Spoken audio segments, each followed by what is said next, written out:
Você sabe o que é comer? Calma, gente, essa pergunta pode parecer estranha, né? Mas comer é muito além do que se alimentar. Por isso que hoje eu tô aqui, olha só, nesse ambiente de cozinha, pra conversar com a Nina, que é nutricionista e vai explicar tudinho pra gente. Nina, não é só se alimentar, né? Exatamente. A alimentação envolve muito mais do que mastigação e deglutição. O processo de alimentação envolve desde a visão, aquele desejo pelo alimento, o olfato. É aquilo que a gente fala, tipo, tô comendo com os olhos, tô comendo com o cheiro, é isso? Desde o olhar, do olfato, as papilas gustativas, que são as células, né, da nossa língua, elas começam a liberar a nossa saliva, fazer com que a gente comece a ter água na boca. Isso começa antes de colocar o alimento na boca. Você prefere que tipo de comida, doce ou salgada? Salgada, com certeza. Particularmente salgada.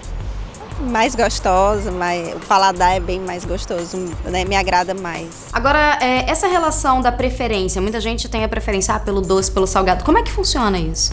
Bem, isso é uma pergunta muito interessante, né? O bebê, ele consegue ter um paladar desde o útero. Então, os hábitos alimentares da mãe refletem no futuro adulto. Desde a 16ª semana, o bebê consegue sentir o flavor da placenta. E na 24ª até o cheiro. Então, todos os hábitos alimentares da mãe, quando começa a introdução alimentar, aquelas frutas, aquelas verduras que a mãe mais consumiu na gestação, principalmente a partir desse período, são alimentos que o bebê reconhece. A Hannah tem uma filhinha de 3 anos e pra ela essa alimentação não foi difícil. Acha que estimulou, passou de mãe pra filha? Acho que sim, já vem de berço. Ela sempre come frutas, verduras, ela sempre tá nessa alimentação desde pequenininha, então pra mim não é difícil. E como é que a gente faz pra introduzir uma alimentação saudável pras crianças? Porque a criança, quando tá começando, já fala, não gostei, já faz aquela carinha. E muitas vezes a mãe deixa por isso mesmo. Como é que deve ser essa alimentação, o estímulo à alimentação saudável? Muitas das vezes, quando os pais vão introduzir vegetais, né, legumes, na alimentação, a maioria deles não se alimenta disso. A boa alimentação vem do bom hábito, né? Se você se alimenta bem, você vai passar aquilo para os seus filhos, para os seus netos. Isso é uma responsabilidade dos pais, induzir aos meninos comerem bem, né? Tem algum segredo para que as crianças gostem dos alimentos saudáveis?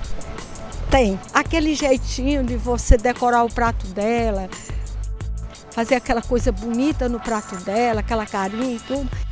Ele vai ter interesse em comer, sentir. Tudo tem que ser com amor, tudo tem que ser naturalmente. Utilizar essa parte lúdica para fazer com que a criança associe a alimentação saudável a bons momentos na vida, faz com que esse paladar, né, essa preferência por alimentos saudáveis, seja adquirida. Para a maioria das pessoas, comer é muito prazeroso.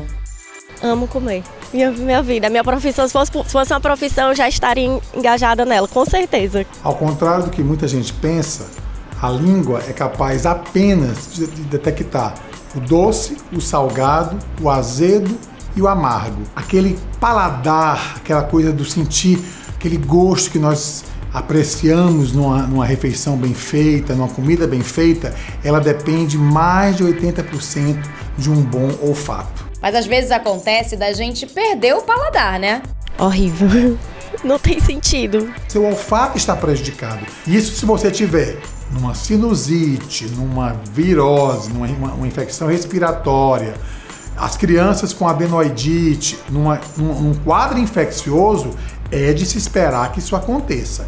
Agora, se por um acaso você teve um quadro infeccioso, uma infecção de vias aéreas superiores, passou essa infecção de vias aéreas superiores, persiste a falta de percepção do olfato, alguma coisa aconteceu. Raro acontecer, mas depois de uma infecção, um indivíduo pode, de repente, ter uma perda parcial ou até total do olfato. Aí entra uma outra linha, que é as doenças que partem do paladar, principalmente obesidade, hipertensão, diabetes. Hipertensão pelo excesso de sal e diabetes pelo excesso de carboidratos, açúcares. Então a nossa reeducação tem que ser desde pequenininho, tem que ser uma educação. Tem que ser uma educação. A gente precisa sentir também o amargo, o azedo, por que não? Você se acostuma com esse sabor novo. Então, 20 dias aproximadamente para você ter um novo hábito alimentar, um novo paladar, sem muita aversão àquele sabor. Então, pra gente começar a ter o hábito de comer bem, a gente precisa